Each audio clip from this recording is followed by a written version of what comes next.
안녕하세요. 네, 저는 이번에 12월 16일 날 발표된 부동산 정책을 찬성하려고 나왔습니다. 사실 저희같이 사회 초년생들은 다른 세상 얘기 같아요. 왜냐면 너무 비싸잖아요. 어떻게 대출을 받아서도 할 수 없는 상황인데, 특히 수도권 지역에서는 사실 정말 힘들죠. 집을 가질 수 있을지에 대한 것도 의문이고, 또 집을 사면 특히 아파트를 사면 그 아파트들이 올라서 돈을 더 벌고, 저는 그것들이 투기 아닌 투기가 아닌가. 그 기존 세대, 기성 세대들이 집값을 너무 많이 올려놓고 투기를 했기 때문에 저희들은 그 부분에 대해서 그 기성 세대들이 문제가 있다고 그건 아니죠. 봅니다. 그건 말이 안 된다고 봅니다. 저는. 왜 그렇게 생각하세요? 저는 반대합니다. 정말 어느 정도의 모아놓은 돈을 가지고 이제 좀 더 좋은 환경, 또 더 넓은 주택, 어떤 아파트로 이사를 하고자 열심히 돈을 모았고, 또 식구도 노부님들도 계시고 앞으로 또 결혼도 하고 애기도 놓고 하려면 좀 더 큰 집, 모든 것들이 잘 갖추어진 그런 기반들이 갖추어진 그런 좋은 환경으로 이사를 가고 싶단 말이죠. 근데 이번에 보통 서울의 아파트 값들이 보통 한 진짜 웬만큼 좋다 싶으면 다 9억 원 이상이거든요. 근데 이번에 발표를 함으로써 9억 원 초과는 20% 이내의 대출밖에 안 되고 나머지 90% 이하만 40% 대출된다고 그러니까, 야, 이거는 좀 뭐랄까. 저 같은 경우는 그래요. 저는 집이 있어요. 뭐 정말 어렵게 정말 이것저것 별일을 다 하면서 돈을 모았거든요. 그래서 일단 집을 사놓긴 했어요. 그러니까 저희도 정말 이것저것 너무 어렵게 일을 하고 있는데 집을 못 사요. 근데 집값이 너무 비싸서. 이제 사회 초년생이잖아요. 말 들어봐요. 저는 사회 초년생 아니에요. 정말 뭐 지금도 일을 하겠지만 옷 보세요. 사고 싶은 옷 못 사고서 이러고 입고 다녀요. 그렇지만 돈을 정말 저는 열심히 겨울에 모아서 반팔 입고 다녀요. 돈이 없어갖고. 난방 잘 돼서 이거 반팔 입는 거 아닌가? 아이, 그래 참네. 아무튼 그래요. 자, 그럼 제 말 좀 들어보세요. 그래서 일단은 제가 지금 집을 좀 싸게 사서 한 6억 가까이 되는 집을 이제 딱 더 올라서 그나마 갖고 있거든요. 이제 저는 그래서 이제 좀 더 우리 저 노부모님도 있고 그래서 휠체어도 타고 다니세요. 정말 그래서 정말 잘 갖추어진 이런 복지나 모든 것들이 장애인시설도 정말 잘 갖춰진 정말 좀 좋은 아파트, 새로 진 거. 그 집으로 이사를 가려고 해서 준비를 했거든요. 여태까지 정말 일을 바득바득 몰면서 돈을 모으고 준비를 했단 말이죠. 그 집으로 이사를 가려고 그러는데 갑자기 10월 16일부터 대책이 나왔다고 하는데 대출 금액을 다 막아버린 거예요. 그러면 저는 그 이상으로 된 좀 가고 싶어하는 아파트를 못 가게 됐습니다. 그럼 이거 정말 뭐 그냥 기존 집에 살든가 아니면은 정말 저 시골로 내려가라는 얘긴데, 그게 말이 다 됩니까? 직장도 서울이고 다 서울인데 이거는 6억씩이나 되는 집이 있으시면 에이, 저랑은 또 입장이 너무 다르시죠. 뭐 집값 젊은 분들 40억인데 아유 말씀하시는데 저도 좀 집이 좀 올라가가지고 내가 생각하기에 지금쯤은 이렇게 해야 돼. 뭐 나 때야 시집갈 곳도 많고 뭐 은행에다가 돈 넣으면 이자도 많이 줘가지고, 그리고 또 적금 부면 그 적금 탁 타가지고 지금 있는 집에서 좀 이렇게 키워갖고 가고, 또 은행 대출도 이렇게 받고, 또 은행 대출 다 갚으면 또 적금 이렇게 또 버갖고, 그래서 키워 갔는데 집이 그 재산 모으는 그 주 재료였거든. 근데 그렇게 해서 이만큼 다 올려다 놓고 보니까 시대가 많이 바뀌었지. 요새 젊은이들 봐. 그러니까 물가는 계속 오르고 그거에 비례해서 임금은 많이 올라가지 않는 게 실정이고요. 물가가 오르는 만큼 생활비를 많이 들고 그만큼 대출을 또 많이 받아서 집들을 사고 그러면 또 그 집에 대한 이자도 그렇고 감당하기가 점점 어려워지는 것 같아요. 결과적으로는 집값이 내려가는 정책을 정부가 시행하는 게 가장 맞지 않나. 돈을 하나하나 저축해서 지금 집을 산다는 거는 말이 안 되는 입장이거든요. 우리 한국의 입장에서 상태를 봤을 때는. 그러면 결국은 저 같은 웬만한 돈벌이 하는 사람들은 일단은 대출을 받아서 그거에 대해서 이제 20년이건 뭐 30년이건 정말 늙어 죽을 때까지 되는 대로 상환을 시켜서 내 집을 만든다는 그 취지거든요. 그게 예전부터 지금까지 쭉 온 거 아닙니까? 더군다나 국민연금이나 뭐 이런 것들 사실 제도가 언제는 그게 고갈할 수도 있다 그러고 그러면 정말 믿을 거는 부동산 이거밖에 없는 것 같아요. 정말 지금 살던 집에서 조금 더 넓혀간다는 사실 취지인데 이걸 갑자기 이렇게 확 발표해버리면 이거 못 가는 거 아닙니까? 보험이고 주택연금이고 그게 뭐 솔직히 믿을 게 됩니까? 정부 뭐 이거 하는 것들이 결국에 믿을 거는 부동산 이 주택밖에 없어요. 그래서 정말 바득바득해서 저도 나중에 이제 은퇴 오르면은 노후 대책으로라도 좀 더 좋은 큰 집 이거 가고 싶은 거고. 근데 그거에 따라서 돈을 내 버는 지금까지 거군요. 살면서 봤는데 어느 다들 정도야? 어떻게 보면 시대를 잘 만났거든. 근데 아이, 앞으로 선생님- 시대가 꼭 그렇게 펼쳐질 거라고는 푸른 꿈을 꿀 수는 없거든. 아니, 배분 소리 하시네. 그- 선생님 그래서 노후 자금을 그럼 다 만들어 놓으신 거 아니에요? 그래서 지금 내가 아마 한 15억 정도 되는 뭐 집 다 갖고 있는데 이제 나도 이제 보유세 내야 되고 뭐 그런 게 이제 올라가가지고 좀 깝깝하긴 하거든. 근데 생각해 보면 내야지. 어차피 보유세 내려가지고 그 집 가지고선 또 내가 또 부동산 투기 또 하고 뭐 맨날 집만 늘리다 끝날 건가 뭐 인생이 이쯤 되면 나도 내 인생 요 정도 해가지고 살면서 소소하게 내 주변에서 시간마다 그 행복한 거 찾으면서 이렇게 살다가 또 내 자식들 집 잘 얻을 수 있는 이런 세상 만들어주고 이렇게 살아야 되지 않겠어? 아이 그냥 시대가 그랬다는 거지. 시대가 아유, 그랬고 뭐 그냥 그거- 운이 이렇게 좀 그거 맞았다는 얼마나 거지. 오른다고 뭐 그거 가지고 그래요 그거들. 누구세요? 아니 나 여기저기 저 강남에 저기 저 건물을 좀 갖고 있는데 에? 이번이 몇 번째인지 알아요? 이번이 문재인 정권 들어서만 18번째 이게 저는 뭐 크게 신경 안 써요. 신경 안 쓰는데 뭐 그렇게 썩 반가운 소식이라고 할 순 없죠. 뭐 어차피 예전에 이번이 벌써 18번째 정책이니까 그 전에 이미 뭐 이전에 발표한 것들에서 이미 다 준비는 다 해놨었고요. 뭐 그런 것들에 대해서는 뭐 그렇게 큰 그건 없는데 뭔가 나도 젊었을 때부터 굉장히 열심히 저도 나름대로 그걸 찾아다니면서 굉장히 노력을 한 사람이거든요. 뭐 남들은 뭐 금수저다 어쩌네 뭐 요즘 그런 단어들도 있고 그렇긴 하지만 전 굉장히 젊을 때 열심히 살았거든요.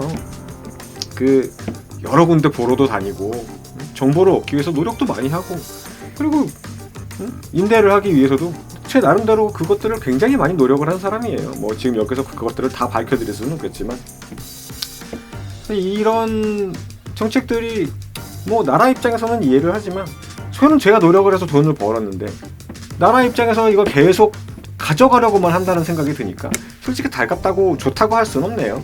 벌써 예전부터 한참 전부터 나왔던 얘기고 이번에 뭐 종부세 오르니 뭐니 해가지고 다 얘기 나왔던 거 이전부터 다 나왔던 얘기야. 요즘 같은 정보화 시대에 다 정보 그거 자, 그 여러분들은 다 보세요. 대출 받아서 집도 사고 대출 받아서 그러니까 내 말이 대출을 정말 받아야 자, 집을 산다. 옛날에 아니야, 받아 주면 그래. 대출을 받는 이유는 내가 가진 돈을 쓰는 것보다 내가 대출을 받아서 껴서 이자를 내는 게 낫다라고 했을 때만 쓰는 거야. 그걸 따져봤을 적에 이게 세금도 다 그 방법이 있어요. 그런 식으로 세금 탈세하시고 투기하시고 아니, 그렇게 하셔갖고 탈세는 다 탈세는 전부 다 불법이지. 올려놓고 우리 젊은 세대들한테 뭐 평생을 직장을 생각을 해서 아파트 한 채를 못 사는 세상을 만들어 놓고 하실 말씀들이 없는 거죠. 저기 지방 가면 사셨어요? 그래서 나는 지금 아까 뭐라 지방 그랬어요? 가면 서울에서 다 기반 잡고 있으면서 나는 지방 가서 직장을 아니, 옮겨가라는 아니. 말씀이세요? 그럼 그렇게 못된 말씀이 아니 어딨어, 젊은이는 세상에. 아직 젊잖아. 기반이 그럼- 아직 많이 갖춰진 게 아니잖아. 기반 나는 다 야, 갖춰졌다니까. 세상에. 그래서 서울에서 살아야 된다는 거야. 이렇게 다들 이기적으로 말씀을 하시니까 지방 가서 또 새로 시작하면 이 되지. 젊은 사람들이 젊은데. 젊은 사람은 왜 지방 가서 새로 시작해야 그래야 됩니까? 지방도 활성화가 되지. 그러면은 자리 잡은 분들이 내려가세요. 자리 잡은 분들이 내려가서 아니 거기서 난 부모님 때문에 하세요. 안 돼 나는 이제. 아니 부모님 돌아가시고 내려가시면 되겠네. 아니 내 친구들이 다 아유, 서울에 있는데 그때까지 어디 말고 내려가라 그래. 아이. 뭐 어쨌거나 우리 대한민국은 자유 경제 시대 아닙니까? 그러니까 이게 공산주의도 아니고 말이야. 있는 재산을 자꾸 내놓으라고만 하는. 물론 저희가 가진 게 많으니까 내놓는 게 많을 수밖에 없다. 뭐 그렇게 얘기하시면 또 뭐 그럴 수도 있겠지만 그렇게 썩 저도 제가 노력해서 돈 버니니까요. 번 돈이니까요. 여러분도 아시다시피 부동산 재산입니다. 재산 이게 제가 가진 물건이죠. 팔기 위해서 노력을 하는 게 이게 어째서 나쁘다고 하는 건지. 팔아서 저도 돈을 벌어야 될 거 아닙니까? 저는 무조건 있다고 쓰기만 할 수는 없는 거 아닙니까? 저도 제 자식에게 줘야 될 것도 있고. 그래서 저도 나름대로 굉장히 그거를 위해서 노력을 하는 건데 그거를 뭐 나쁘다고만 말할 수 없는 것 같아요. 이제 좋은 세상 더 젊은 사람들한테 물려줄 수 있도록 요즘에도 이제 우리가 탁 마무리하고 우리가 감당할 거 좀 감당해야 되지 않겠나? 난 그렇게 생각하네. 15억이요?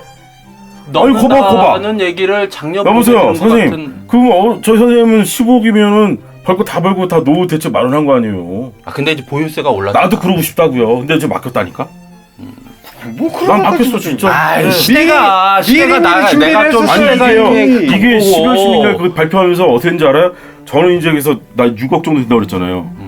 한 10억 좀 12억 그 사이 아파트 좋은 거 새로 신축한 거 뭐 10억짜리도 아니요 나는 그 밑에 거잖아요. 거기 들어가려고 자 이제 대출 좀 받아서 또 갚아 나가야지 딱 이러고 평수를 있는데. 좀 줄여가. 에? 평수를 좀 줄여. 나 노부모님 모시고 살아야 된다니까? 저 결혼도 해야 돼요 이제? 아유 좀 줄이면서 이렇게. 아니 들어봐요. 그러면은 발표된 게 뭔지 알아? 9억 원 이하는 40% 대출을 해주는데 9억 원 이상은 20%밖에 대출 안 해준대요. 그래야지. 그럼 나 못 들어간다니까요? 나 지금 어떻게 해야 돼? 한 가지 예를 들어서 독일의 어떤 그런 주택 상황을 본다면 제가 알기로는요. 보통 그 사람들은 대부분 월세로 살고 있고 그러다가 그냥 거의 죽는 경우도 있고 나이가 한 50, 60대 돼서야 작은 주택 하나를 구입할 수도 있거든요. 근데 대부분의 사람들이 그 월세를 살면서도 행복해합니다. 왜냐하면 내가 내는 월세 3개월치 일단 보증금 벌고 내가 다달이 내면 됩니다. 정부에서 개입을 하기 때문에 월세 인상률이나 이런 것들에 대해서 10% 이내로 알고 있습니다. 그래서 큰 변동 없이 정말 내가 월세로 살지만 그 주택에서 그 동네에서 아이들을 키우고 아이들을 놓고 늙어서조차 나름대로 소소한 행복을 느끼며 살 수 있거든요. 아싸리 그렇게 가든가 정말 그 나라처럼요. 어차피 우리나라는 예전부터 전해오던 말이 전 그랬거든요. 땅 늙고 땅밖에 없다. 더군다나 요새 아파트잖아요. 빌라 사도 안 올라요 크게. 근데 아파트를 사게 되면 나름대로 노후 대책 대부분 다 그런 거 아니에요? 노후 대책 겸 아파트를 사야 집값 딱 오르고 그걸로 나중에 제 자식이건 뭐 제 노후건 챙길 수 있는 거고 국민연금도 믿을 수 없잖아요. 솔직한 얘기로 저는 그렇거든요. 그러면 이번에 내놓은 대책은 그거와 완전 상반되는 어떤 대책이라 저는 생각이 들기 때문에 뭐 대출을 다 막아버리고 정말 있는 돈 저축해서 집을 사라? 어느 세월에 지금 이 힘든 세대에 집을 사겠습니까? 이게 말이나 돼요? 집은 대출로 사는 거 맞잖아요. 내가 옛날에 저기 아저씨 잠깐만. 아저씨는 6억 원이 있잖아요. 6억 원 있죠. 네. 6억 원으로 가지고 조금 더 외곽으로 옮겨서라도 그 원하시는 넓은 평수대 아파트를 들어가실 수 있다고 봐요. 근데 우리 세대는 평생을 모아도 6억을 모을까 말까예요. 아저씨 집산 아파트가 올라서 6억 모으신 거잖아요. 그죠? 나 그래도 그죠? 그 집산 아파트가 오르려 그러면 정보를 얻어야 돼. 내가 공무원한테 연락을 괜히 하는 게 아니야. 당신 같은 사람들 때문에 이 나라가 이렇게 된 거예요. 나 분명히 말하지만 나는 불법을 저지른 게 아니야. 나는 그래서 이제부터는 그런 것들을 불법으로 규정해서 아니 불법으로 하자 이거잖아요. 잠깐만. 임대업이 왜 불법이야? 그럼 왜 부동산 정책이 잘 되고 있다는 그 좋은 얘기예요. 정보 저 좀 알려주세요. 아니 나중에 아이고. 따로 연락 줘 그거는. 그 정보들이 그게 다 이게 나가지 말아야 될 때서 나가는 거 아니야. 내가 공무원 해봐서 아는데 그런 정보들 이렇게 여기서 수집하느라고 저한테 그렇게 얼마를 얘기하자마자 서로 이게 좋을 게 없어요. 그리고 이번에 12.16 부동산 대책에 대해서 제가 알고 있는 내용들은 그런 거거든요. 이게 그 투기 수요를 차단하고 이게 실수요 중심의 그런 대책이다. 그런 얘기거든요. 이게 정확히는 투기 지역의 9억 원 이상은 20% 대출, 9억 원 이하는 40% 대출이에요. 뭐 대출 규제도 강화가 되고 또 이 보유세도 강화가 되고 그리고 뭐 청약 당첨 요건 뭐 이런 것도 강화가 된다 그러고 양도세 제도도 이렇게 좀 보완을 한다 그러고 뭐 대충 이런 내용들인데 아니 그러면 내가 그렇게 해서 열심히 해가지고 나도 그 정보가 그거 많이 해가지고 다 따져가지고 나도 그것도 그렇게 해서 돈 번 거예요. 근데 그러니까. 내 그거 누가 벌었어? 내가 벌었어. 내가 노력해서 돈 번 거잖아. 아저씨. 그러면 내가 노력해서 돈 번 거를 그래 저기 있는 저 양반이랑 아저씨가 그 저기 있는 노력을 저 양반이랑 노력을 내가 그냥 딴 데다 꽁으로 하시라고. 딴 이게 뭐 데다. 공산당이야 이게 무슨? 저 양반 네, 왔어요. 주택은 사는 거야. 이게 그거 갖고 돈 벌려고 그러면 안 돼. 아니, 뭐 난 자식들이 살라고 힘들어하니까 그러라니까. 자식들이 힘들어. 여러분들은 다 집이 있으시죠? 그죠? 그렇죠. 다 집이 있는 사람들끼리 뭐 있지. 그렇게 싸워요. 우리 집 없는 사람들은 집만 있나? 이게 뭐. 한번 그래, 난 공감 능력이 좋아가지고. 얼마나 힘든 줄 알아요? 그래. 나도 내가 사는 집은 하나밖에 없어. 나는 옥탑방 싸면서 옥탑방에 월세로 한 달에 60만 원씩 나가요. 나 월급이 150만 원, 200만 원밖에 안 되는데.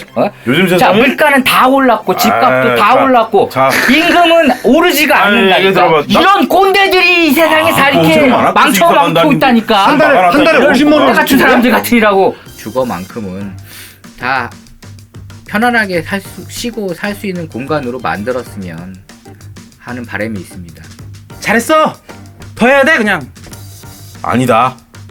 결론입니다. 맞지 않다. 이거는 다시 또 뭔가 좀 수정 보완 받게 된다고 생각합니다. 굳이 아파트 투기 지역 요것만 살짝 벗어나셔서 좀 다른 쪽으로 가서 다른 투자를 해보시는 것도 약간의 팁이라고 할 수 있겠네요. 뭐 여러분의 능력에 따른 거지만